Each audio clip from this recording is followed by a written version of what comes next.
Amazing. Okay. We are going to go ahead and get started. I'm Taylor Harrington, if we haven't met yet, your head of community here at Dreamers and Doers. And I'm really glad you're here with us today because we have a session that is all about expanding how you think about funding your business. So we are joined by Demi, I want to make sure I pronounce your last name right. Ola, Oloyede. wait. Ola. Yes, Oloyede. Amazing. Thank you. Founder and CEO of Olympiar, a AI-powered property technology company, and someone who has taken a deeply intentional approach to building and funding her business. So, as a Navy veteran and founder, Demi has successfully leveraged grants and pitch competitions to grow her company while maintaining full ownership and control. What I appreciate about Demi's work the most is how practical and grounded it is. She doesn't position funding as something that is out of reach or reserved for only a select few, but instead she breaks it down into something that's really strategic and repeatable, especially for women founders who are often overlooked by the traditional funding pathways. So, in today's session, it is all about giving you a clear, no fluff roadmap for how to approach grant funding in a way that actually supports your business, how to find the right opportunities, craft a compelling narrative, and also build a system that makes this process sustainable and not overwhelming. So,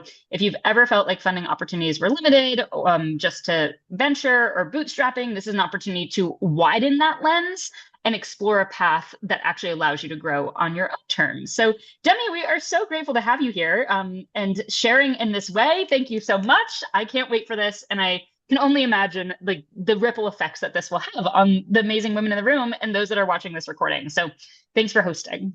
Of course. Thank you so much for having me, Taylor. Hi, everybody. Good morning, good afternoon, good evening, wherever you are. It's very nice to get this chance to talk to everybody about funding.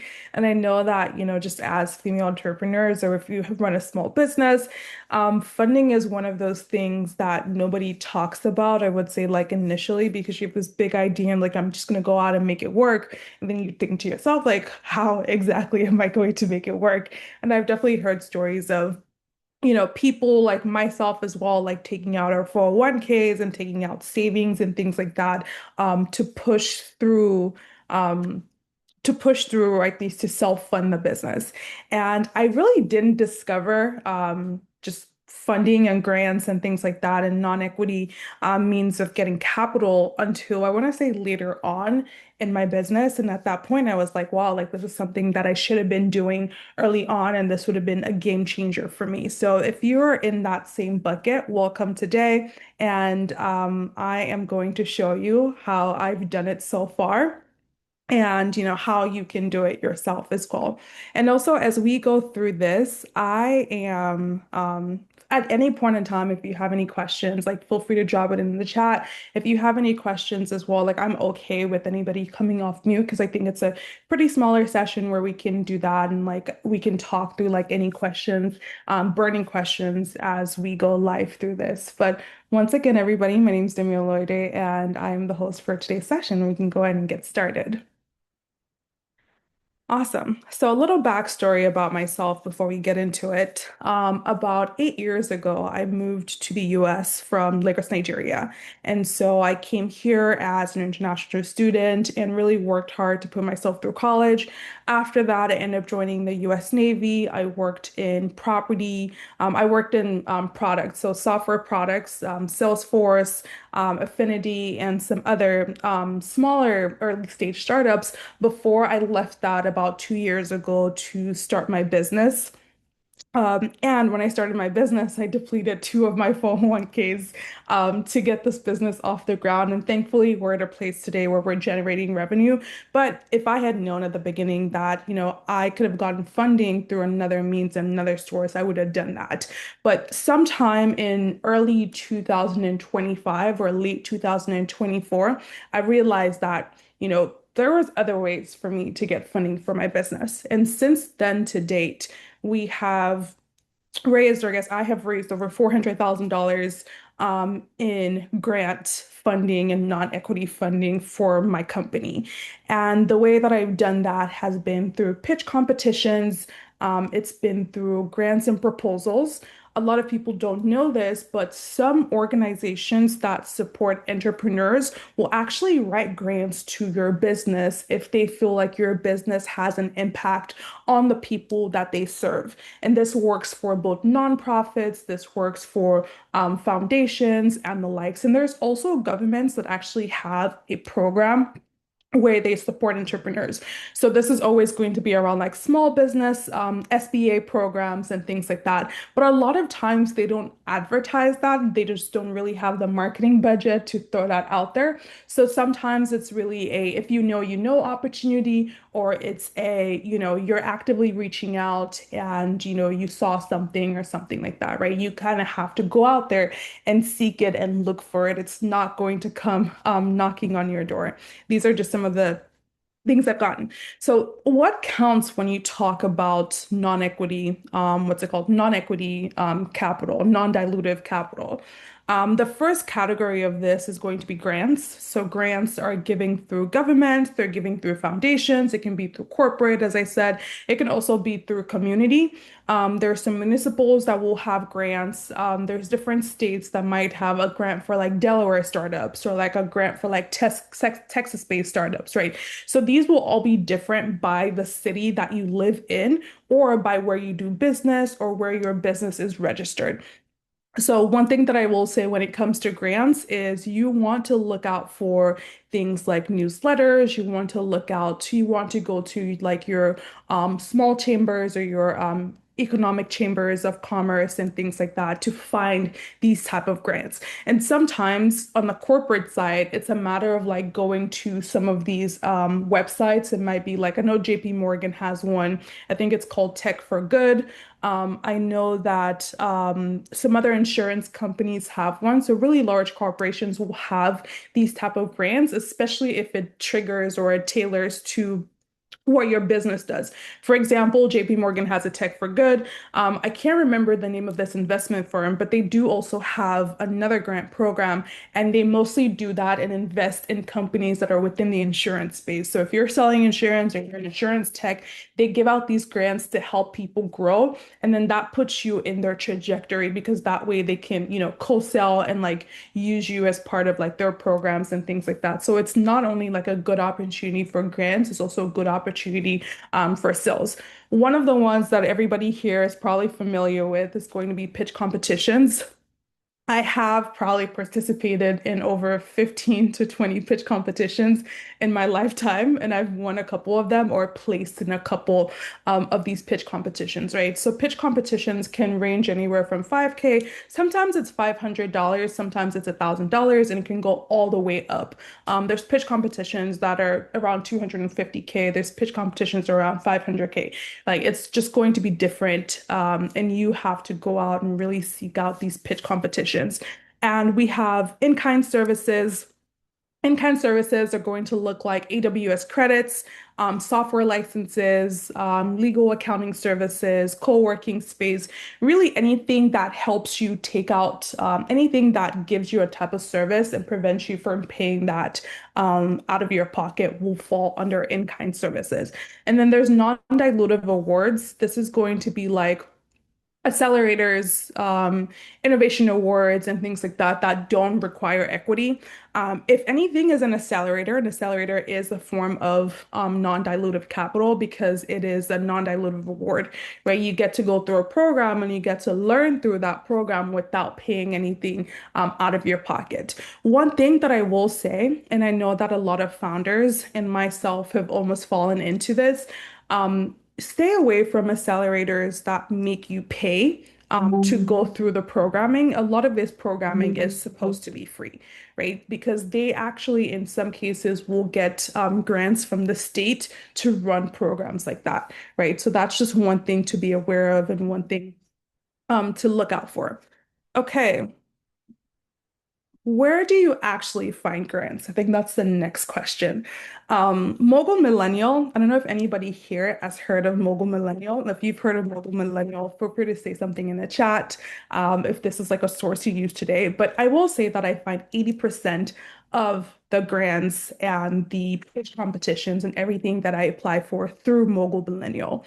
It does cost, I think it's about $150 a year, which is really, really good because the return on investment is very, very high, right? So it really is a curated database of grants, pitch competitions, funding, and things like that.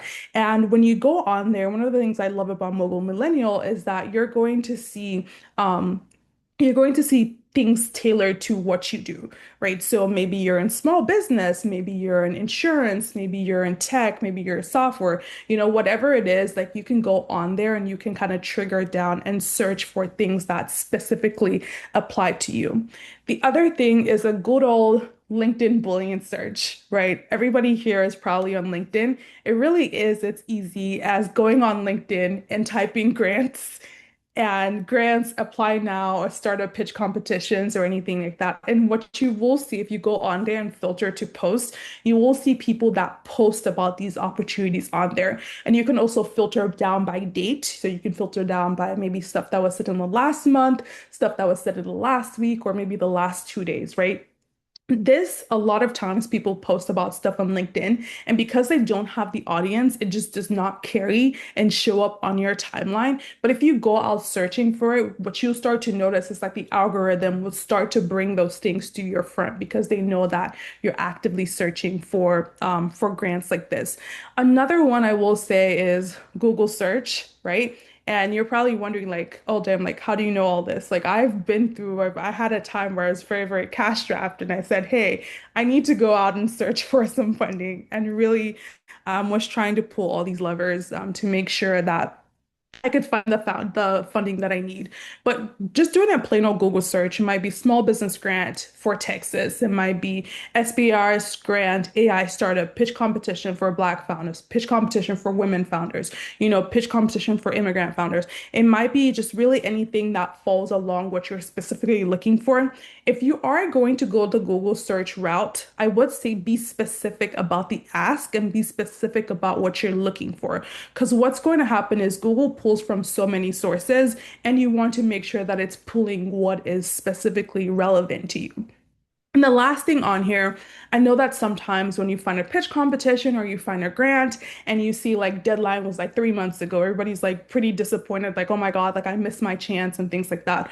One of the things about grants and pitch competitions and the likes is that, they're probably being funded by the government or they're being funded by a nonprofit or a foundation and things like that, right? Which means that they have to report what the impact looks like. And if they're reporting good impact, 9 times out of 10, it's going to be an annual program or it's going to be a quarterly program because it's a good source for them, right? So you want to make sure that, you're signing up for newsletters and you're signing up for communities or at least being part of communities, right? My first pitch competition that I actually did, I found that pitch competition, I want to say in about September, but then they had actually had a pitch competition a couple weeks before that. And I felt like I missed my window, but I was still able to go on there and check and sign up for the newsletter. And next time it rolled by, I was able to put in a registration because I signed up to receive newsletter overall. Okay, any questions so far about sourcing strategies for grants before I move on to how to actually write a winning application?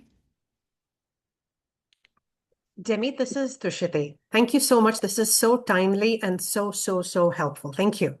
You're welcome. I had a question. Have you used any of the LLMs or the AI engines to help you with the search? I have. I've used AI engines to help me with search.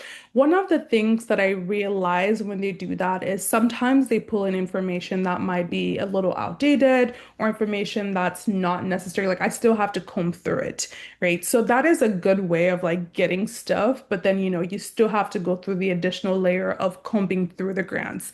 I will say that even when it comes to writing grants, you want to make sure that you're kind of writing these grants by yourself in a sense, right? So that you can fully understand what they're looking for. You can fully craft proposals that are not generic. And I will get into that because one of the things with AI and most of these platforms is they'll craft something that's a one size fits all. And that's a strategy that you want to stay away from when you're crafting, right? But still, going into a chat GPT or a Claude or whatever, AI tool you use to ask for grants, it might be a good strategy. I will just say that sometimes it's better to go out there to like the source where it's fresh and like newly posted.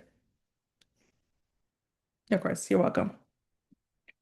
Awesome. So, how do you actually write a winning application? So, let's say that you have found a grant, you found a pitch competition, you found some form of non-dilutive capital, and you're like, oh my God, this is exciting. This is, what I've been looking for. It's like 20K. This is gonna extend our business runway by like the next 3, 4 months. What do you do next? So the first thing you want to do is read thoroughly what the grant or the non-dilutive capital is. Sometimes people will say non-dilutive capital, but then they will make that contingent on, you have to finish a program, right? So it's non-dilutive. You get 10K, but you have to go through a 12-week accelerator, right? From that point, you have to think, is this like worth my time? Is this a good return on investment?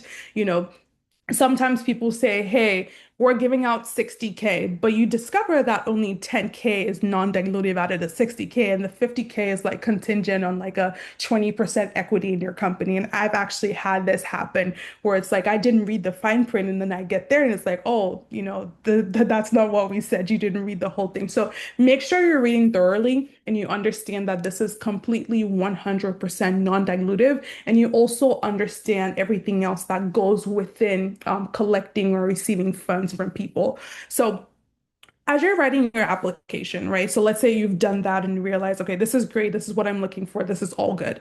You want to make sure that you're mirroring the keywords in your applications, right? So if, for instance, some grants or some non-dilutive capital are impact-based, right? Meaning that they're only investing in startups or investing in companies or giving that money to companies that are having or doing some form of impact. You want to make sure that that is reflective in the work that you do. Even if impact is only 20% of what you do, you want to make sure you're highlighting how that impact works through your business and if anything, what the metrics look like, right? So lead with your impact, not features. Every grant, every non-dilutive capital funds some type of outcome, right? Like I've seen some for sports tech, and it's like, hey, we're funding technology that helps alleviate athletes' performance or helps alleviate injuries that athletes might be getting. It might be some in like workforce where it's like, hey, we're looking at startups or companies that help put women back to the workforce. So you want to make sure that you're leading with the impact of how your startup or your business actually helps them achieve what they're looking to do. And sometimes they don't say that, but looking at who the organization is and being able to tailor your startup to what that organization does is key. For instance, I'll go back to the insurtech example, right? So a grant that's being done by an insurance company, they probably care about something that, has an impact on insurance. They might not say that in the pitch competition or the grant, but even just connecting yourself to the funder's mission helps put you for further than most people in this category, right?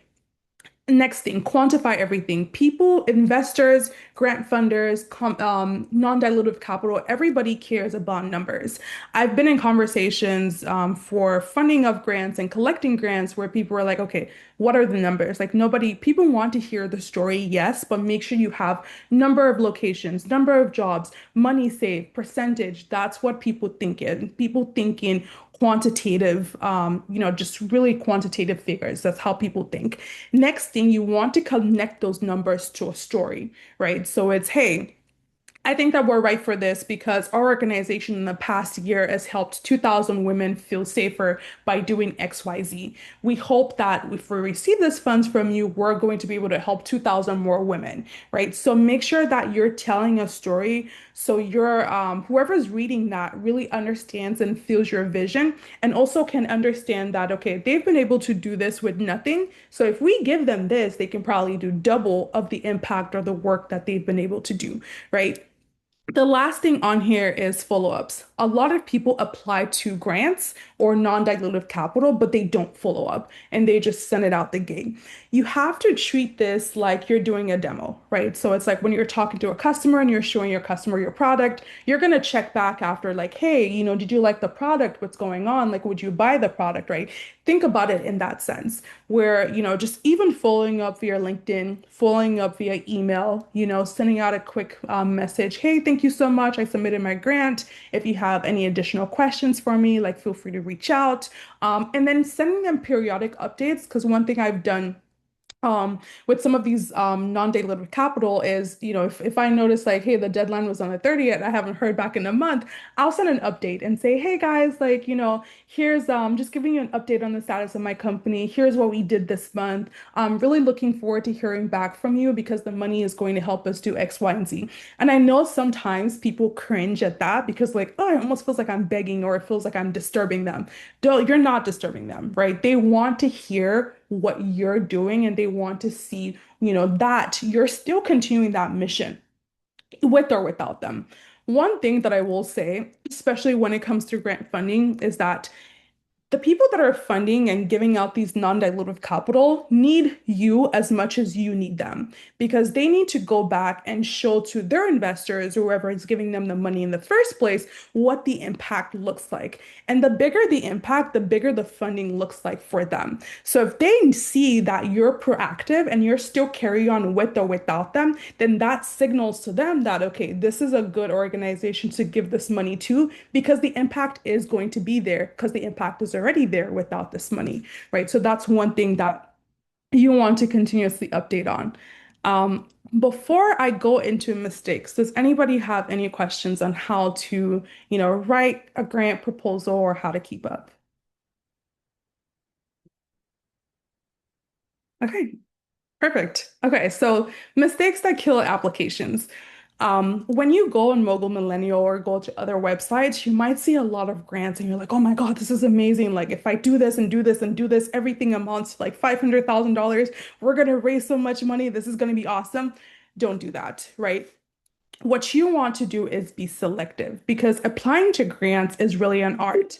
And if you feel like you're just going to spray and pray on everything and feel like everything's going to, go according, it's not. So you want to be selective and spend your time really crafting grants that fit your stage, your industry, and your demographic. If you're a company that does impact for women, you have no business applying to funding through an insurance technology company. It does not make sense. And I know sometimes people are bending over backwards and like, oh, women use insurance. So like this could be like a good, area to go into because some of these people I help might actually need insurance.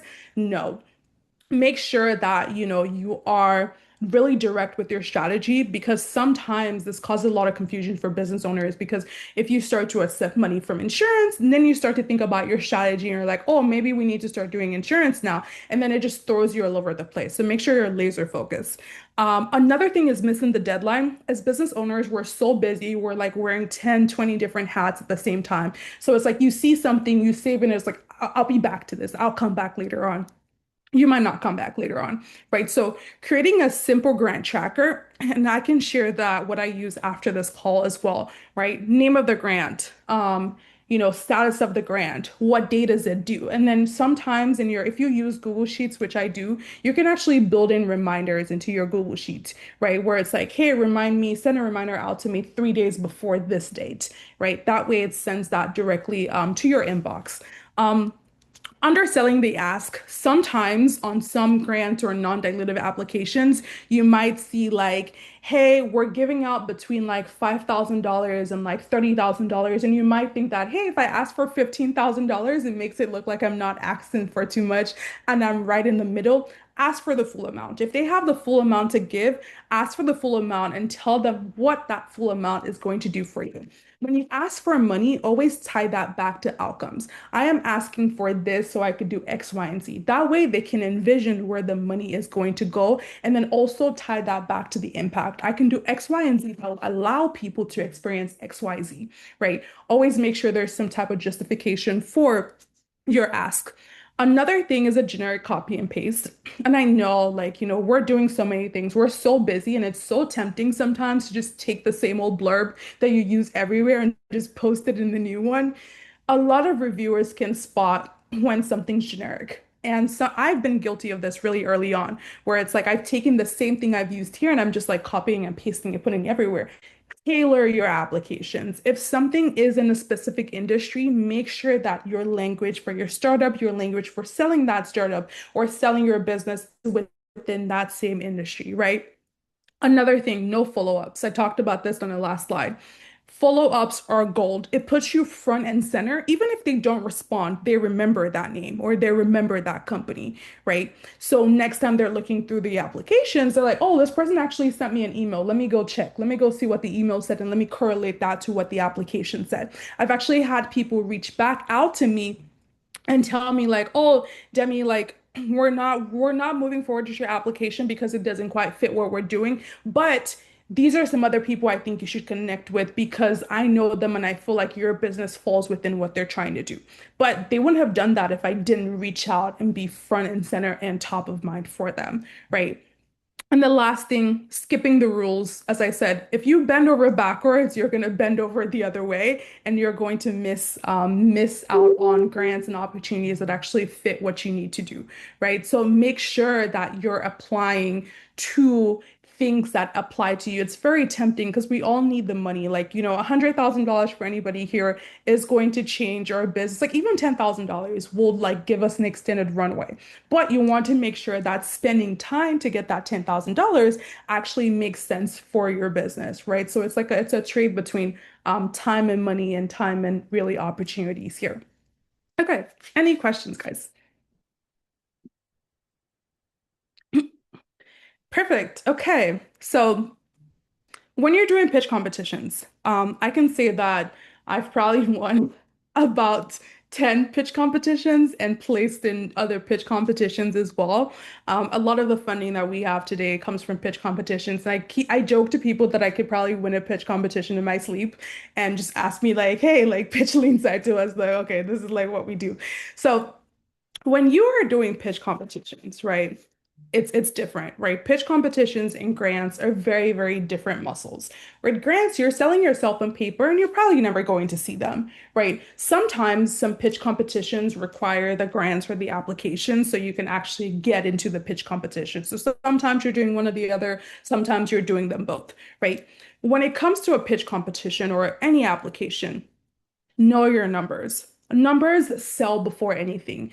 I could be in an elevator with an investor or with non-dilutive, like whatever type of investor it is. And I'm like, oh, last year we did this and we did this and we did that. They might not know anything about lean side. They might not know anything about property operations or stuff like that. But hearing the numbers tells them that, okay, this is a successful venture or this could be a successful venture, right? So a lot of mistakes that see people do is like they try to sell the business or try to sell the idea of the business versus the number of the business. The way that you connect with investors, non-dilutive and dilutive, is by selling them on that number. Because if I talked about what a work order is, nobody probably knows what that is. If I talk about property and the problems within property management, it's like, okay, cool, whatever.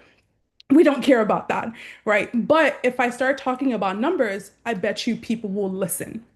So you want to do that first. What's your ARR? What's your growth rate? What's the unit economics? What does your customer acquisition cost look like, right? How many customers do you have? How much are you burning? Those are key figures that you want to have at the top of your head. The next thing is a founder story. A founder story is going to connect to anybody emotionally. This is them knowing who are you? What do you do outside of the numbers, right? Think about the parts of yourself that are, I want to say, the most interesting to other people, right? And you can ask your friends like, hey, what do you think is interesting about me, right? Ask your friends, your spouse, your partners, like sometimes even like your your colleagues or your clients, right? What do you think is interesting about me? Write down 5 bullet points about what's interesting about you, and then look at stories that tie directly into that interest and put it in a timeline, right?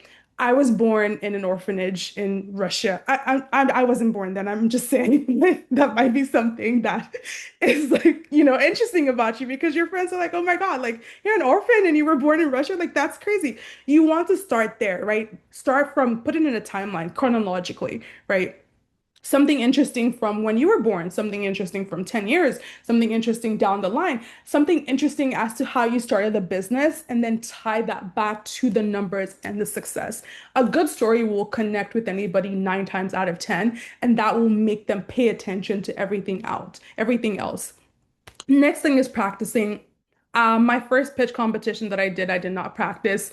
I was like, oh, I know it. I'm just gonna go on stage and I'm just gonna talk about what I knew. And it was 5 minutes, and I was like, within like 5 minutes, like when we hit the 5 minute mark, I was still talking about myself, and I hadn't even gone into the business.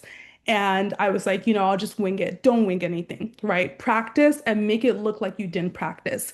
A good pitch competition looks like you can say, or a good pitch looks like it came from the top of your mind, but everybody knows you practice it. I know I practice a lot of times, like even before I go on stage, like I practice, right?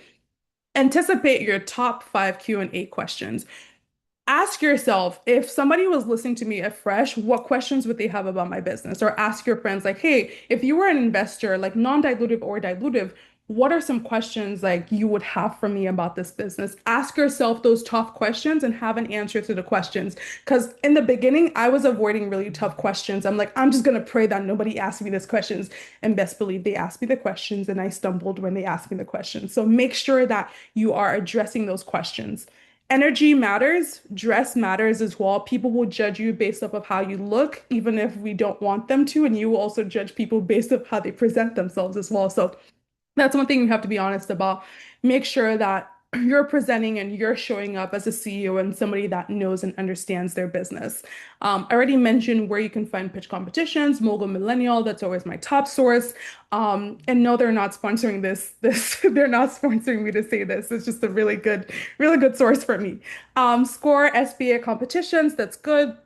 As I mentioned, corporate accelerator programs, Google, whatever, HBCU, sometimes minority focused foundations. People don't know this, but your universities will actually give you grant funding. If you went to a school that has like an entrepreneurial layer, reach out to them and say, hey, I just started my business.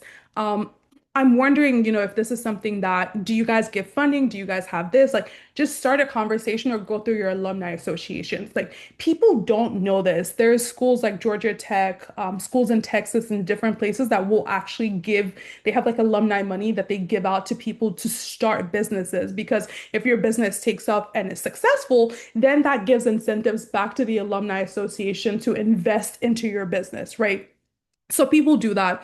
As I said, local economic development offices, like make sure you're reaching out, like call your local SBA office, right? Call your Chamber of Commerce, right? Go to your state website. Actually, whatever state you live in, search for that state and search for Economic Development Center and go on there and you will see an amazing resource.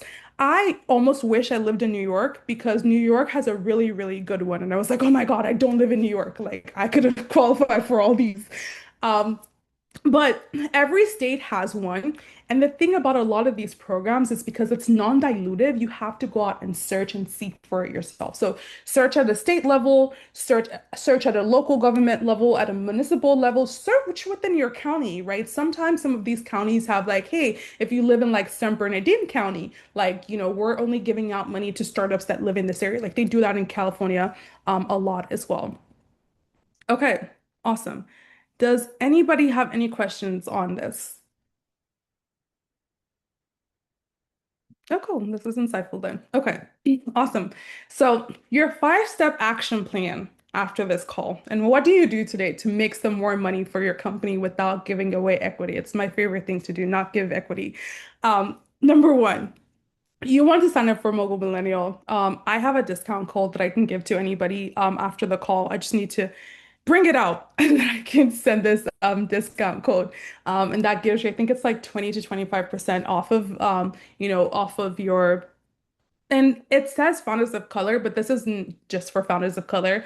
Diverse founders, founders of color, women founders, male founders, like there's pitch competitions, grants, and stuff like that, that's applicable to like a subset of really different people, right? Another thing that you want to do is run a LinkedIn search, make sure that you can find or at least see some of these grants, build your grant tracker. This is very, very important, right? Because this helps you understand where are you spending your time. If you look back on your grant tracker in 3 months from now, you can really narrow it down to these are the type of grants that I qualify for. These are the ones that are most accepting or most receptive to me, right? These are the ones that I should probably stay away from because not only did they not respond to my grants, they also never responded to my email, and it just seems like nobody works here anymore. So that gives you that, starts to give you some data and some insights into where you should be focusing your time and spending your efforts. And then what you want to do next, as well as I said, is your impact statement, right? Write sentences on who you serve, who you are, right? 5 things that make me interesting, right? 5 sentences on who you serve, 5 sentences on the problem you solve, and then the outcome you drive, right? And then you can take that and really tailor that to the applications that you apply to. A lot of these things, as I said, it's metrics, data, and stuff like that.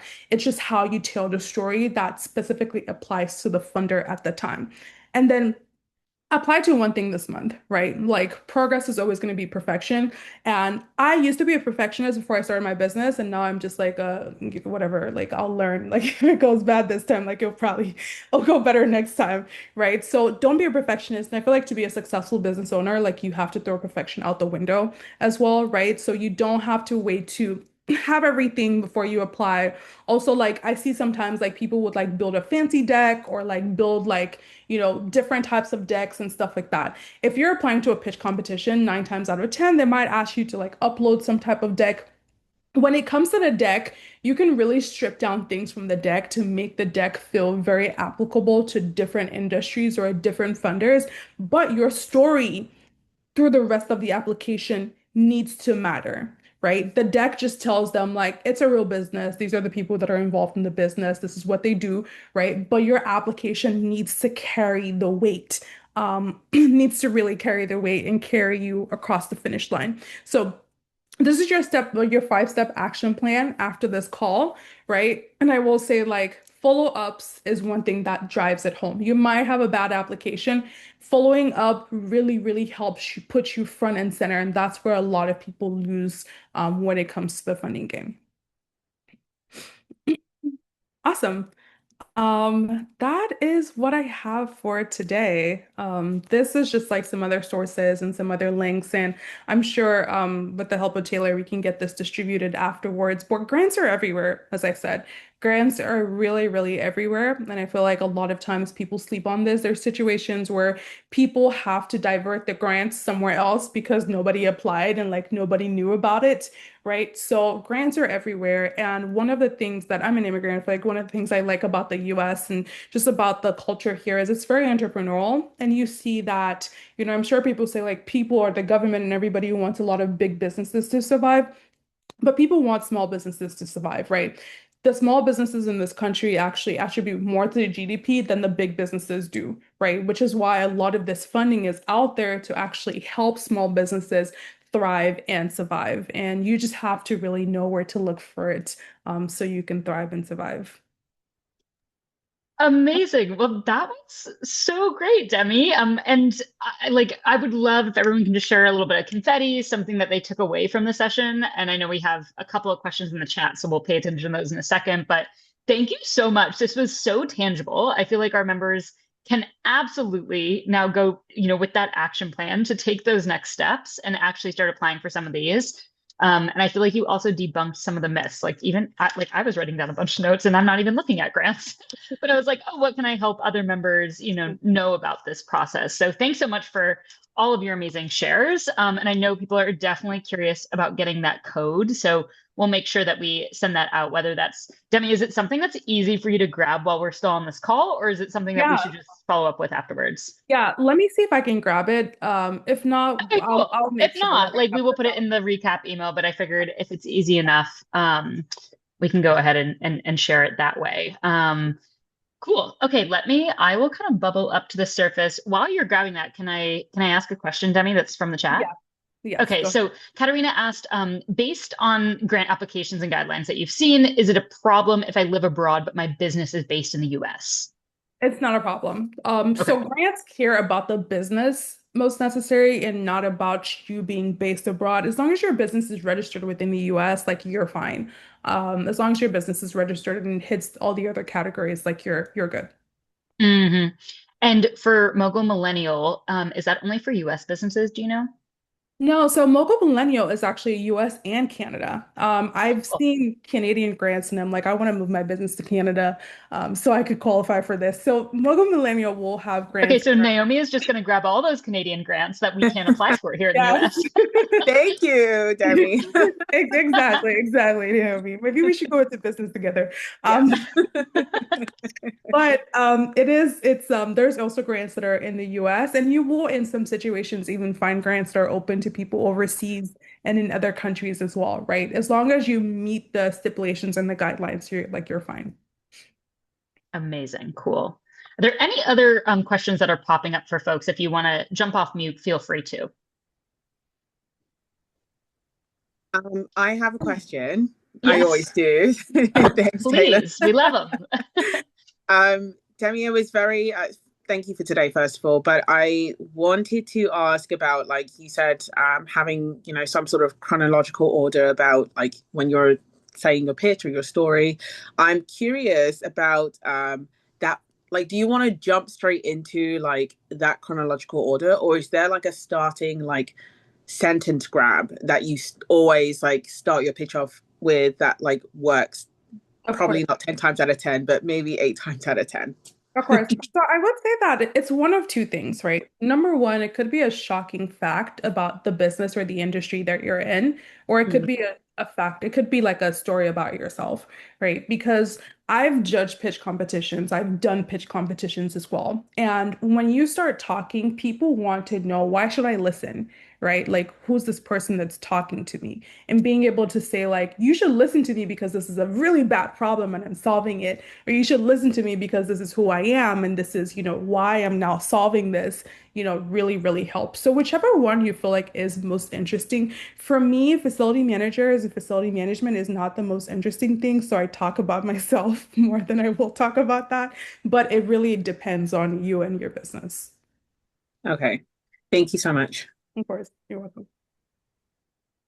So, Demi, if I have a question, and this is just about any operational hacks that you might have, because as founders, we're usually doing things dime to a dozen.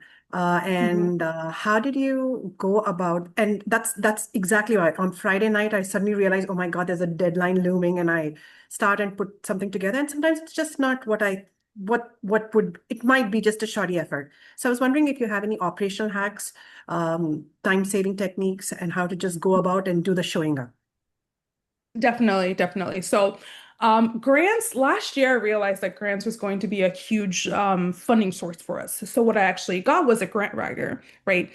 The first thing I did was try an external grant writing agency, but then you pay whether or not you're successful. And it was just a lot of like cost. And so what I did is I found a VA from the Philippines and I said I trained the VA for 2 months just on for about 2 weeks on how I source for grants and sent her off to go source for those grants and then maintain the tracker. And then, we do a grant check-in every week or bi-weekly. What's working, what's not working, who are you following up with, right? So as business owners, I feel like one of the superpowers is like learning how to outsource, but sometimes you want to do it for yourself to know kind of how it works for you and then being able to teach that to somebody to go out and do that. So that's a strategy because I don't like we still apply for grants today.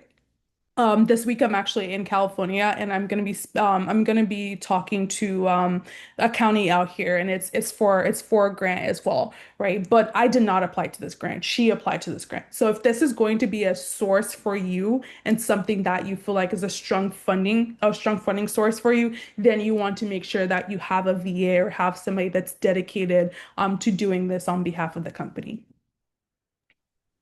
You're That's welcome. great advice. And I'm also going to pop in the chat if anyone is curious about that VA management side of things. It made me think of another session that was Michelle inside of the community hosted about VA management previously. And Demi, I think her thoughts were very similar of yours of like do the work yourself first and then pass it off once you've hit that point. So if someone wants to go deeper on that realm of things, there's a session in the chat for that.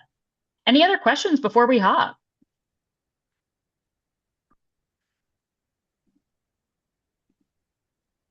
I'm hoping that we get to celebrate a bunch of these grants that all of you are going to go and win. So once you land those grants, please go ahead. Oh, we have a question from Katrina. But if you land any of these grants, would love to see posts inside of the Brags and Gratitude channel as those start rolling in and building that momentum. Even if you just want to celebrate yourself in advance of like, I submitted the damn thing. We are here to celebrate that because that also is important, not just about the wins, but the progress along the ways of like, hey, this thing seemed hard and I actually hit submit. Katrina, what is it that you have a question on? I'd love to hear from you. Hey, yes, just correcting that is Katarina or Yes. Katarina. So sorry. No problem. My question is just about the fact that I'm a service-based business, and I feel like pitch competitions and grants and stuff really kind of lean towards technology. So I'm a consultant and a public speaker. And if you have any tips for that kind of industry and how to package impact, because also like as a public speaker I go in and have one-time moments with clients. I don't always have long-term projects or a kind of insight into the impact of my work. So I kind of have to trust like, oh, okay, people are learning. I hope, they're working on disability inclusion.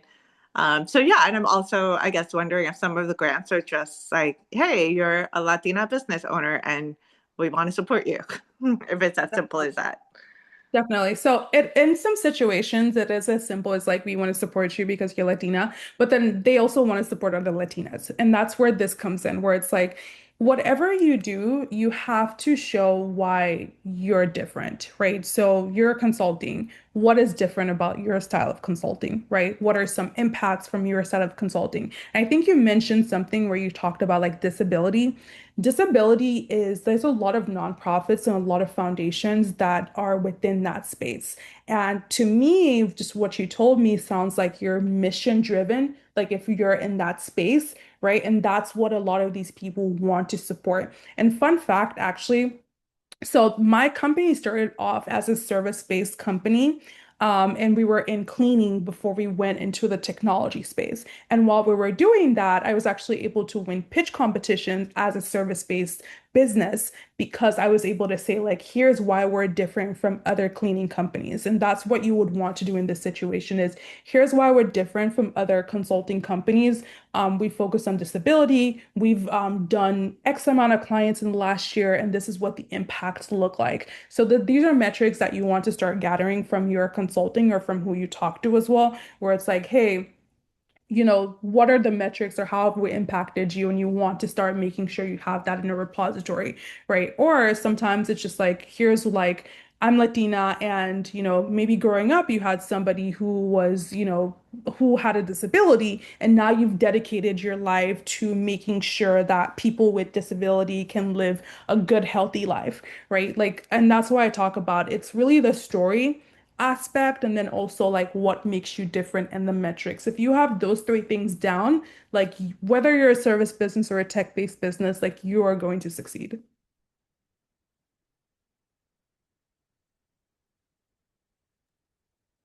Amazing. Anything else before we drop? Thank you This so was much. amazing. Thank you so much, Emmy. Oh, was there one more question? Oh, I just wanted to say thank you. Oh, amazing. Yes, echoing that. This was so great. It also just has my wheels turning of like, are there other ways that Dreamers and Doers could be helping all of you in getting some of these grants? So if this sparked any additional ideas that you have as a member where you're like, oh, Taylor, it'd be really cool to see, X, Y, and Z, shoot me an email. Don't be a stranger. I always love receiving those types of ideas. Obviously, we can't act on all of them, but just even sometimes like the certain questions or the certain like, hey, I'm noticing this. This is something that I want to move towards. Like those types of things can really help get my wheels turning. So, Demi, thank you so much for this. And we will make sure to include that amazing discount code that you mentioned, and maybe even that grant tracker you mentioned inside of our follow-up email. So stay tuned for that, everyone. It'll land in your inbox in the next couple of days. And I hope you have an amazing rest of your Wednesday and hopefully enjoy some springtime weather wherever you're at. And I will talk to you all soon. Bye, crew. Thank you. Bye.